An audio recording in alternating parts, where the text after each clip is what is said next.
গরিব ছেলে ভ্যান চালায় রিক্সা চালায় বিয়ে করবে 7 দিন ধরে বক্স বাজায় ঢিক ঢিক আওয়াজ দিয়ে মাটি কেঁপে ফেলে দিচ্ছে মুরব্বী যায় বলে ভাই নামাজ হবে একটু বক্সের সাউন্ড কমায় দেন বলে বিয়ে কি প্রত্যেক দিন করব আনন্দ 2-1 দিন হবে মাইনে নেন এইবারে মুরব্বী নামাজে দাঁড়ায়াও কাঁপাকাঁপি করে কথা কোন ঠিক কি না এই জন্য ভাইরা আমার মসজিদ কমিটির সিদ্ধান্ত নেওয়া লাগবে ইমামের মাধ্যমে পরিষ্কারভাবে বলে দিতে হবে এটা হলো মুসলমানের সমাজ এখানে মুসলমান বসবাস করে মুসলমানের ছেলে মেয়ের বিয়েতে কোনো গান বাজানো যাবে না বক্স বাজানো যাবে না কথা বলেন ঠিক কি না যুবকরে আজকে তুমি বক্সের আওয়াজে গানের আওয়াজে দুনিয়াতে কাঁপাইতেছো মাটি একদিন এই মাটির নিচে যাইবা এই মাটি তোমারেও কাঁপাবে কথা বলে হে যুবক কার হাত ধরে পার্কে বসে আসো কথা কয় না ওই জায়গায় ফেরেশতারা নাই বিয়ে সারা একটা নারীকে নিয়ে পার্কে ঘুরতেছো হে যুবক পিতামাতার চোখকে ফাঁকি দিতে পারো কিন্তু আসমান জমিনের মালিক আল্লাহর কুদরতি চোখকে ফাঁকি দেওয়া সম্ভব নয় কথা বলেন ঠিক কি না অনেক যুবক আছে বিয়ে করে বিয়ে করার পরে বাসর ঘরে প্রবেশ করার পরে বউ খাটে থাকে আর ছেলে সোফায় বসে থাকে বউ ডেকে বলে কি গো স্বামী কাছে কি আসবা না স্বামী এইবার ডেকে বলে বিবি হুজুর বলেছে মহারানা পরিশোধ না করে স্ত্রীর কাছে যাওয়া যাবে না বউ ডেকে বলে তাহলে টাকা দাও বলে থাকলে কি আর সোফায় বসে থাকি তার মানে বোঝেন নাই কিছু কিছু ছেলেরা দেখবেন বিয়ে করার সময় নাকে রুমাল দেয় যেই দেখবেন নাকে রুমাল দিয়েছে ও 2টা অপরাধ করেছে 1 নাম্বার শ্বশুর বাড়ির থেকে যৌতুক নিয়েছে আর 2 নাম্বার মহারানা ফাঁকি দিয়েছে এই কথা কোন 1 লক্ষ টাকা মহারানা কাবিনের খাতায় লেখে 1 লক্ষ টাকা অমুক গ্রামের অমুকের সাথে কবুল বোঝেন নাই ছেলের নাম আবুল বলেছে কবুল দিয়েছে 1 নাকের ফুল জীবনটা পুরোটাই ভুল 1000 টাকার নাকের ফুল দিয়ে 99,000 টাকা বাকি আর বাসর ঘরে আসে বইয়ের কাছে ইতিমের কাছে মাপ চায় ওটা মাপ না ব্ল্যাকমেল করা অতগুলি এক দেখায় 1 লাখ হয় মা 50,000 দিয়ে 50,000 মাপ চান স্ত্রীর মহারানা পরিশোধ করে যারা ঘরে তোলে এরা হলো সত্যিকারের পুরুষ কারণ মহারানা দেওয়া ফরজ প্রত্যেকটা নারীর অধিকার স্বামীর কাছ থেকে মহারানা পাওয়া আর প্রত্যেকটা স্বামীর দায়িত্ব স্ত্রীর এই মহারানা বুঝিয়ে দেওয়া তার অধিকারকে প্রতিষ্ঠিত করা কথা বলে ঠিক কিনা আর আপনি উল্টো শ্বশুর বাড়ি থেকে যৌতুক নেন জোর করিয়া বউরে পিটায় কয় বেহানারির বাবা তোর বাবা 1.5 লাখ টাকা দেওয়ার কথা মাত্র 50,000 দিছে এখনো 1 লাখ টাকা পায় ও মানে শ্বশুর বাড়ির থেকে হাল খাটার টাকা পায় রাগ করছেন আপনারা যারা যৌতুকের জন্য বউরে পিটায় এরা ছোট লোক বউ মারার জিনিস না বউ হলো ভালোবাসার জিনিস মেয়ে মানুষ বুঝতে পারলে নিয়ামত না বুঝতে পারলে কিয়ামত কথা কন এরা বাঁকা হারের তৈরি বেশি সোজা করতে যাবেন বেশি ঝামেলা হবে কথা কয় না কে আর যারা এই শ্বশুর বাড়ির থেকে যৌতুক নেয় জোর করে মনে রাখবেন কাঁচা পায়খানা খাওয়া যেমন হারাম কন্যা পক্ষের কাছ থেকে জোর করে যৌতুক দাবি করা তেমনি হারাম আজ তুমি তোমার বউরে পিটাও একদিন তোমার মেয়েকে তোমার জামাই পিটাবে যৌতুকের জন্য ভালো হয়ে যান রাগ করেন নাকি বাজান গো আমার মন খারাপ করবেন না কষ্ট মনের মধ্যে নেবেন না যুবক রে কেন শ্বশুর বাড়িতে জুলুম করে অনেকে আবার বলে আমরা অমুক বংশের লোক বরযাত্রী আসবে 300-500 যারা কন্যা পক্ষের উপরে জুলুম করে বলে 500 লোক খাওয়াইতে হবে 300 লোক খাওয়াইতে হবে এরকম খাওয়ার চাইতে ভিক্ষা করে খাওয়া ভালো কথাটা কি কষ্ট লাগছে হ্যাঁ তোমার লোক এত খাওয়াইতে হবে তুমি ছেলের বাবা 10টা গরু জবাই করে 10,000 লোক খাওয়াও কোনো আপত্তি নাই কিন্তু কন্যা পক্ষের উপরে জুলুম করে 5 জন লোক নিয়ে যাওয়া যাবে না তারা যদি বলে 10 জন 10 জন 20 জন 20 জন আপনি কেন বলেন 200 বরযাত্রী আসবে 500 আসবে 300 আসবে কি শুরু করছেন জীবনে খান নাই ছেলের বিয়ের জন্য না খায়া বসে আছেন এগুলো বাদ দেন যেই বিয়েতে যত খরচ কম সেই বিয়েতে তত বরকত বেশি এত লাইটিং বাইটিং বাদ দেন সময় আসবে একদিন সেই দিন টের পাবেন সেই দিন আফসোস করে আর কোনো লাভ হবে রাগ করেন শ্বশুর বাড়ির থেকে যৌতুক না পারলে আরো শ্বশুরকে একটা ডিসকভার কিনে দেবেন পালসার কিনে দেবেন আব্বা যে জিনিস আমারে দিয়েছেন আব্বা এটা আপনারা হাদিয়া নেন কথা কয় উল্টো শ্বশুরকে দেবেন। একটা মা বাবা কত কষ্ট করে সন্তানের জন্য 16 বছর 18 বছর মেয়েটাকে লালন পালন করে। বিবাহের দিনে মা একদিকে কান্না করে, বাবা একদিকে কান্না করে। মানুষজন ডেকে বলে, ভাই চলেন ছেলের জামাই, ছেলে আর মেয়েটারে বিদায় দেন। জামাইয়ের হাতে মেয়েটাকে তুলে দেন। বাবা বলে আমি পারবো না, মা বলে আমি পারবো না, রান্নাঘরের খুঁটি ধরে কান্নাকাটি করে। মানুষজন ডেকে বলে, আপা জামাইয়ের হাতে যদি মেয়েটাকে তুলে না দেন মানুষ মনে করবে জামাই পছন্দ হয় নাই। বাবা কাঁদে, মা কাঁদে, নতুন জামাইয়ের হাতে মেয়েটাকে তুলে দেয় আর মনে হয় কলিজাটা ছিঁড়ে যায়। মা বাবা সহ্য করতে পারে না।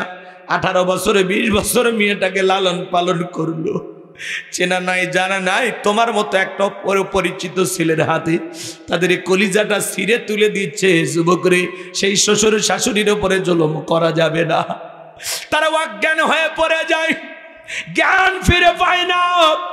সেই সমস্ত শ্বশুর শাশুড়ির সাথে যারা খারাপ ব্যবহার করো যুবক, মনে রাখবা এটা তোমার সাথে যায় না। তুমি একজন মুসলমান, তোমার একটা দাম আছে, মর্যাদা আছে। এভাবে ছোট লোকই করা যাবে না। আল্লাহ যেন আমাদের হেদায়েত দান করেন, জোরে বলুন আমিন। ছোট্ট একটা ঘটনা 2 মিনিটে বলে দিয়ে যায়। হে যুবক, আল্লাহর একজন বিরাট বড় ওলি ছিল, নাম হলো মহাবীর আমর। কি নাম? আমর বিন আস। ওনার নাম ছিল আমর বিন আস। 2 বছর ধরে পাত্রী খুঁজতেছেন, বিয়ে করবেন, কিন্তু মনের মতো মেয়ে খুঁজে পায় না। তার মনের মধ্যে বড় আশা, আমি বড় আলেম হতে পারি নাই, কিন্তু আমি এমন একটা মেয়েকে বিবাহ করব যে মেয়েটা হলো পর্দা করে, নামাজ পড়ে, নেককার, আল্লাহওয়ালা। এমন একটা মেয়েকে বিবাহ করব। মনে রাখবেন যুবক, এই দিকে শোনো, বিয়ে করার আগে অবশ্যই মেয়ের দিনদারিতা দেখবা, অর্থ সম্পদ দেখবা, ভালো বংশ দেখবা, আর সেই বংশে বিয়ে করবা যেই বংশের মেয়েরা বেশি বেশি বাচ্চা জন্ম দেয়। মারহাবা কোন এই ছেলে, বিয়ের কথা শুনে উঠিস না, বা বস ভাতিজা বস, এখনই বিয়ে পড়ান যাবি না, ওয়াজটা শেষ। আমার ভাইয়েরা, দিল দিয়ে কথাগুলো বোঝার চেষ্টা করবেন। দিনদারিতা থেকে বিয়ে করবেন। আপনার স্ত্রী যদি নম্র হয়, ভদ্র হয়, বিনয়ী হয়, নামাজি হয়, নেককার হয়, তার পেট থেকে নেককার, নামাজি, আল্লাহওয়ালা সন্তান জন্ম নেবে। কথা বলেন। ওই যে কথায় আছে, ক্ষেত ভালো তো ফসল ভালো, মা ভালো তো সন্তান ভালো। আমাকে একটা শিক্ষিত মা দাও, আমি একটা শিক্ষিত জাতি উপহার দেব। কথা বলেন ঠিক কি না? এই জন্য বিয়ে করার আগে মেয়ের মায়ের পর্দা দেখবা, মেয়ের নানিরও পর্দা দেখবা। কথা কন, গাছের গোড়া ঠিক, মাথাও ঠিক, নানি ঠিক, মা ঠিক, তাহলে বউটাও ঠিকঠাক পাইবা। কথা কয় না? পাগল হয়ে যায়, রাস্তা দিয়ে একটু অটো চড়ে যায় আর চুল একটু বাতাসে দোলে দেখে পাগল হয়ে যায়। কি এলো চুলে, পাগল করে গেলে বলা যায় না। যুবক, আল্লাহ তোমাদের হেদায়েত দান করুক। একটু জোরে বলেন না আমিন। আমর বিন আস একদিন আসরের নামাজ আদায় করলেন, তার বন্ধুর সাথে দেখা হয়ে গেল। ডেকে বলে, দোস্ত বিয়ে করেছো? বলে না, করি নাই। আমি তো একটা মনের মতো মেয়ে খুঁজতেছি যে নামাজ পড়ে, নেককার, আল্লাহওয়ালা, কোরআন পড়তে পারে। বলে, এই গ্রামে একটা মেয়ে আছে দোস্ত, যেই মেয়েটা জন্মের পর থেকে তার মা বাবা ছাড়া দুনিয়ার কারোর সাথে সাক্ষাৎ করে নাই। তাই নাকি? বলে, হ্যাঁ, এমন একটা মেয়েই তো আমার দরকার। খোঁজ খবর নিয়ে নিলেন, সত্যি মিলে গেল। এইবার স্বামী স্ত্রী উভয়ের মধ্যে বিবাহ সম্পন্ন হয়ে গেল। আমর বিন আস বিয়ে করার পরে বাসর ঘরে প্রবেশ করবেন, তাকায় দেখেন বাসর ঘরে তার বিবি নামাজ আদায় করতেছেন। বলুন সুবহানাল্লাহ। মনে মনে ভাবতেছে, আল্লাহ, চাইছিলাম যা পাইছি ও তা। মারহাবা কর। আমর বিন আস বিবাহ করলেন, তার স্ত্রী বাসর ঘরে নামাজ আদায় করে, আর আপনি আমি বিয়ে করি বাসর ঘরে, বউ ভিডিও করে। কথা কয়। আউযু বিল্লাহি মিনাশ শাইতানির রাজিম। বিসমিল্লাহির রাহমানির রহিম।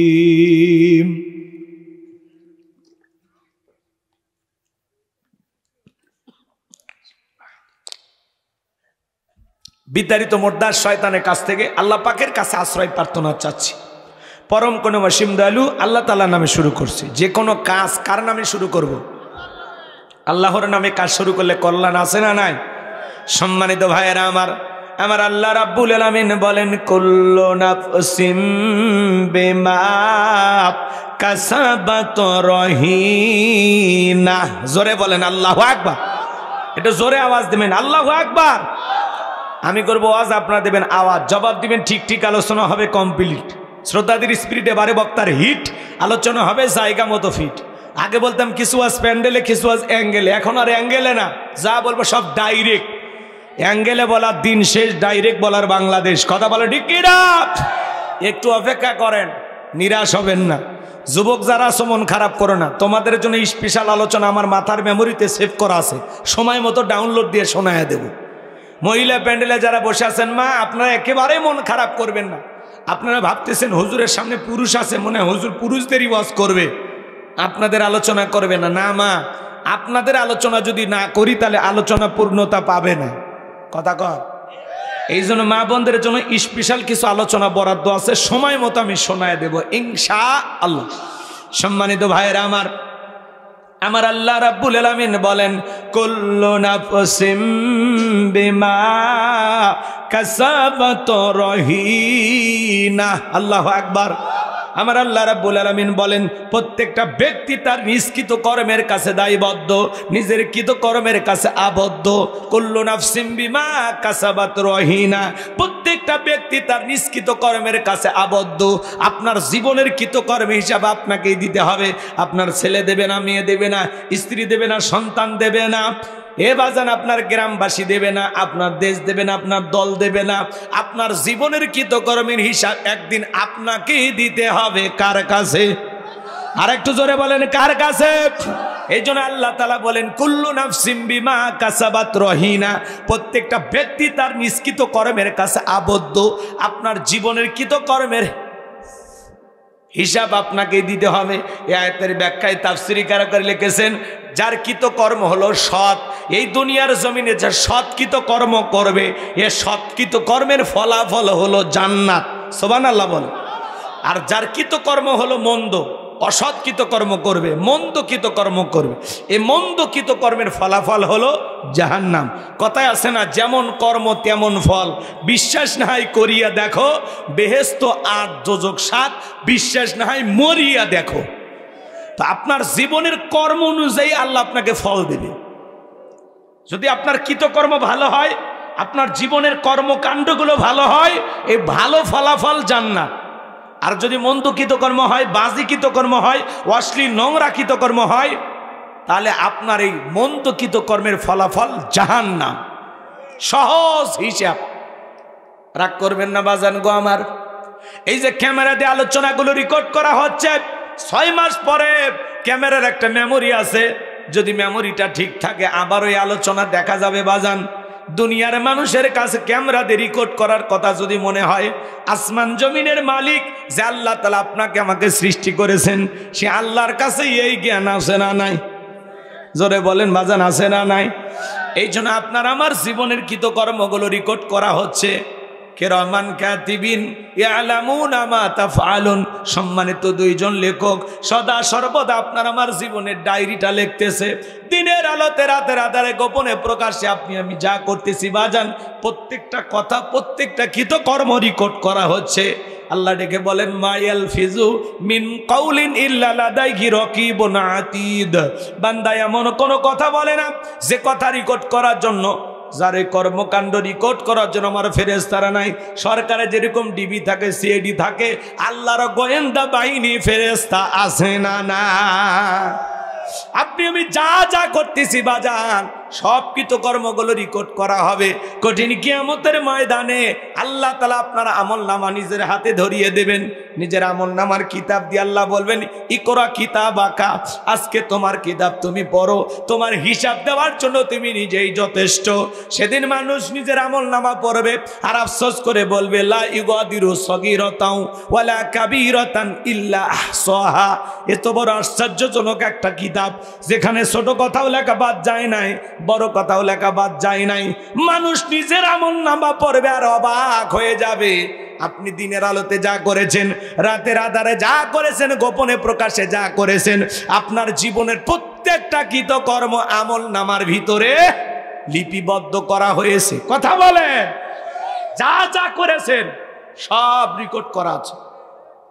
মানুষ তখন নিজের আমলনামা পড়ে নিজে অবাক হয়ে বলবে, আল্লাহ এই আমলনামা আমার না। নিজের আমলের খাতা দেখার পরে নিজে অস্বীকার করবে। আল্লাহ তাআলা তখন আপনাকে আমাকে কি বলবেন জানেন? কারণ এই দুনিয়াতে আমাদের 2 নাম্বারি করার অভ্যাস আছে, সিটারি করা, বাটপারি করার অভ্যাস আছে। এজন্য পরকালে আমরা 2 নাম্বারি করার চেষ্টা করব।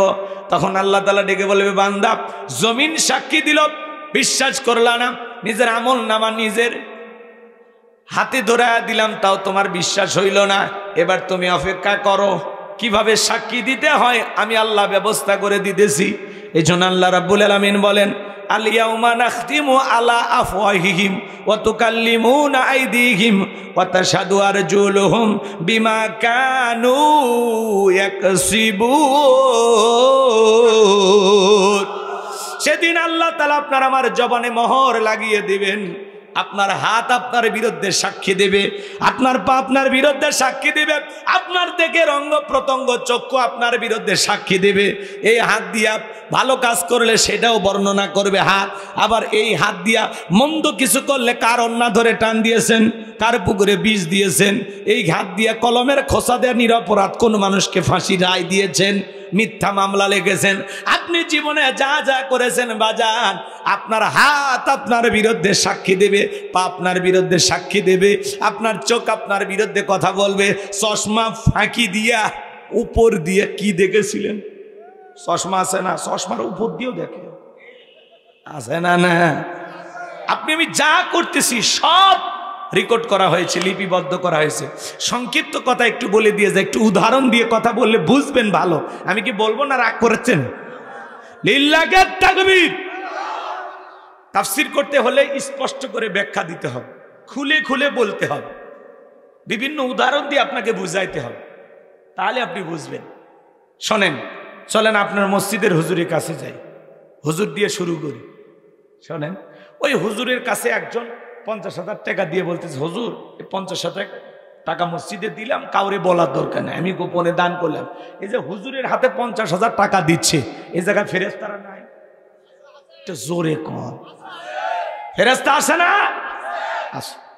এটা ভিডিও হচ্ছে না, রেকর্ড হচ্ছে না?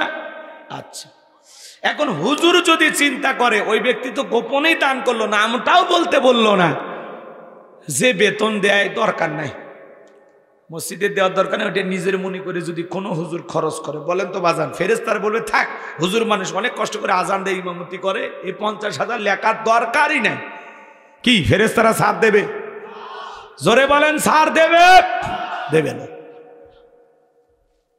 তাই বলে কোনো হুজুর কিন্তু এরকম করে না। এটা উদাহরণ, এক্সাম্পল দিচ্ছি কথা বুঝানোর জন্য। আমার ভাইয়েরা মন দিয়ে কথাগুলো শুনে যান। হুজুর যদি 5 টাকা দান বক্স থেকে নিয়ে যায়, একটা পানের খিলি কিনা খাই, 50,000 টাকা দূরের কথা, ওই 5 টাকার পানের খিলির হিসাবও একদিন আল্লাহর কাছে দিতে হবে। মনে করে আপনাদের এলাকার মাদ্রাসার মুহাদ্দিম একজন একটা ছাগল নিয়ে যা বলল, হুজুর এই ছাগলটা আমি সদকা দিয়ে দিলাম, মাজেদ ভাইয়ের অনেক টাকা আছে, দিয়ে দিল একটা ছাগল। হুজুর এইবার ছাগল জবাই করার পরে দেখে 14 কেজি গোস্ত। চিন্তা করছে অনেক দিন ধরে বাড়িতে গোস্ত বাটাইতে পারি না, 9 কেজি রান্না করে খাওয়ায় আর 5 কেজি বাড়িতে বাটায়। কি বলেন? ফেরেশতার বলবো অনেক কষ্ট করে মাদ্রাসায় চাকরি করে, ওই 5 কেজি গোস্তর হিসাব লেখার দরকার নাই। বলবে বলবে হুজুর যদি এই সদকার জিনিস, এটা বাচ্চাদের হক, হুজুর যদি সঠিকভাবে বাচ্চাদেরকে রান্না করে খাওয়ায় ওইটাই লেখা থাকবে, ওখান থেকে যদি 2-1 কেজি এদিক সেদিক করে সেই ব্যাপারে জবাব দিতে হবে। আরে ভাই 5 কেজি তো দূরের কথা, 50 গ্রাম গোস্ত যদি এদিক সেদিক করে, ওই 50 গ্রামের ব্যাপারেও আল্লাহর কাছে হিসাব দিতে হুজুর বাধ্য। কথা বলেন। তাহলে মসজিদের ইমাম যা করে ফেরেশতারা লেখে, মাদ্রাসার হুজুর যা করে ফেরেশতারা লেখে, খালি নেতারা যা করে ফেরেশতারা দেখেও না লেখেও না। না না, ওইটা লেখে না। ফেরেশতারা নেতাদেরকে দেখে ভয় পায়। হ্যাঁ, ইউনিয়ন পরিষদের চেয়ারম্যান মনে করেন, উদাহরণ দিচ্ছি, চেয়ারম্যান থাকলে খেপবেন না, শোনেন, লেখা আছে চালের কাঠে 50 কেজি। এখন এই 50 কেজি চাল গরিব মানুষকে না দিয়ে 30 কেজি দেয়, আর 20 কেজি যদি মাইরে খায়। এখন জনগণ যা যদি বলে ভাই লেখা আছে 50 কেজি, দিলেন 30, বাকি 20 কে চপ। এ দেখো না সাঙ্গ পাঙ্গ ক্যাডার মাস্তান চামচ টামচ ঘোরাফেরা করে, ছোট ছোট বাতি নেতা, ওদের লালন পালন করতে কিছু খরচ হয়। খামাখা ঝামেলা করো না, বেশি কথা বললেও 30 কেজি রেখে দেব। কথা কন, কথা কন। এই যে চেয়ারম্যান যদি সঠিকভাবে চালটা জনগণের হাতে মাপিয়ে বুঝে দেয় 50 কেজি, সেটাও ফেরেশতারা লিখে রাখবে। আবার ওখান থেকে 2-4 কেজি যদি কমাইয়া রাখে, সেই ব্যাপারে হিসাব দিতে হবে। জনগণের আমানত বুঝাইয়া দিলে সেই পুরস্কারও পাবে, আবার জনগণের আমানতের খিয়ানত করলে সেই গুনার ভাগও তাকে নিতে হবে। কথা বলে ঠিক? এজন্য কিয়ামতের ময়দানে অনেক নেতা ডেউটিন সহ যা জামাই রেখাইছে, কালভার্ট ব্রিজের যা জামাই রেখাছে, ওগুলো গলায় আল্লাহ ঝোলাইয়া দিবে। মানুষ দেখেই বুঝবে এই সেই বাটপার। কথা কয়, ব্রিজে ঢুকানোর কথা ঢুকে দেয় বাঁশ, ব্রিজ উদ্বোধন করার আগে চলে যায়। আর আমরা সেই সমস্ত নেতাদের পিছনে স্লোগান দেই, বল্টু ভাইয়ের চরিত্র ফুলের মতো পবিত্র, নামাজ পড়ে একক্ত, গাঁজা খাই 5 ওয়াক্ত, ঘুমচুরিতে বাঁকা ভক্ত, শয়তানের 1 নাম্বার ভক্ত, হুজুরিতে যেন খুবই শক্ত, চুষে খাই গরিবের রক্ত। পোস্টারে লেখা আছে গরিবের বন্ধু, ভোট দিয়ে দেখেন গরিবের কয় নাম্বার শত্রু। কথা কন, লেখা আছে সেবা করার সুযোগ দিন। আর সেই সেবার নামে জনগণের পকেট ডাকাতি করিয়া দেশের টাকা বিদেশে পাচার করে। 11 লক্ষ কোটি টাকা দুর্নীতি করেছে ওই এমপি মন্ত্রীরা। কথা বলেন, নেতা দেশি বাড়ি বিদেশে আছে, এমপি মন্ত্রী আছে। এক এক এমপির আমল নামা পড়লে অবাক হয়ে যাবেন। কোটি কোটি টাকা দুর্নীতি করছে ভাই। খালি দুর্নীতি না ভাই, দুর্নীতির মহা উৎসব চলেছে বাংলাদেশে 16 বছর। কথা কন। তাছাড়া একটা নেতা নির্বাচনের আগে সাইকেল কেনার টাকা নাই, মোটর সাইকেল কেনার টাকা নাই, ও নির্বাচনে পাশ করে রাতে রাতে এত টাকার মালিক। 5 বছরে কেমনে হয়? নওগাঁ শহরে বাড়ি, ঢাকায় বাড়ি, বিদেশে বাড়ি, টাকা কি জিব্রাইল দিয়ে যায়? এত টাকা পায় কোথায়? আজকে এমপি মন্ত্রী নাই, সব ভেঙে গেছে।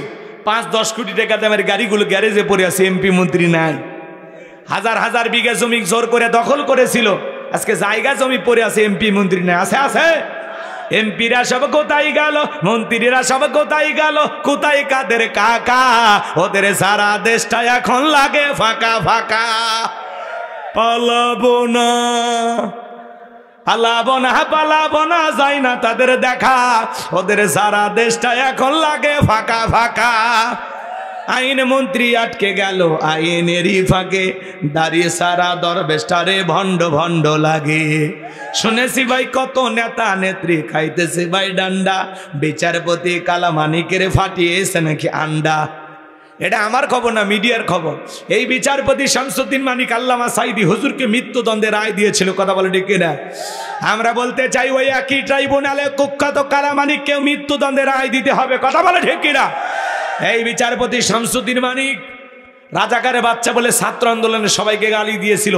টকশোতে আমার বোনকে অপমান করে রাজাকারের বাচ্চা বলে গালি দিয়েছিল। 116 জন আলিমের তালিকা করে দুদকের কাছে জমা দিয়েছিল। আমার রোল নাম্বার ছিল 23। সিরিয়ালে আমি কত ছিলাম? 23।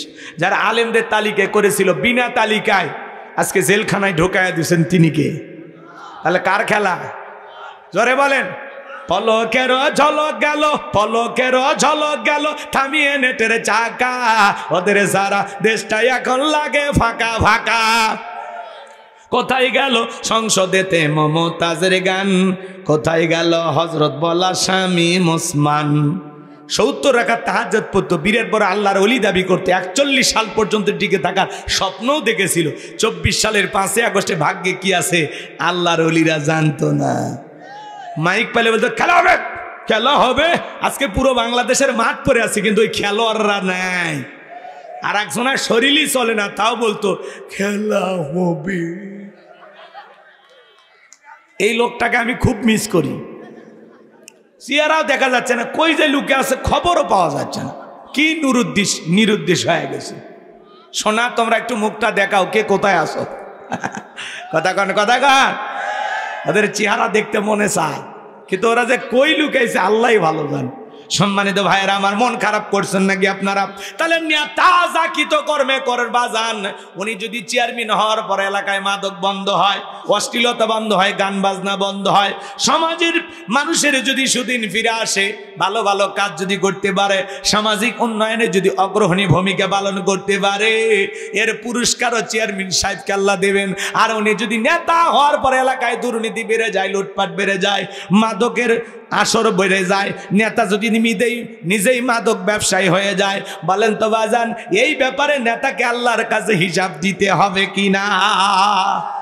আপনি আমি যা করতেছি, সাধারণ মানুষ কৃষিকেতে ভেজাল দেন, খাদ্যে ভেজাল দেন, ফলের মধ্যে ভেজাল দেন, ওজনে কম দেন, দুধে পানি মিশান, সুদ খান, ঘুষ খান, যা যা করতেছেন, জমির আল ঠেলতেছেন, যা যা করতেছেন, প্রত্যেকটা কৃতকর্মের ব্যাপারে হিসাব দিতেই হবে। কথা বলেন, কথা বলেন, কার কাছে? তাহলে হুজুর যা করে লেখে, নেতারা যা করে লেখে, যুবকেরা যা করে ফেরেশতারা দেখেও না, লেখেও না।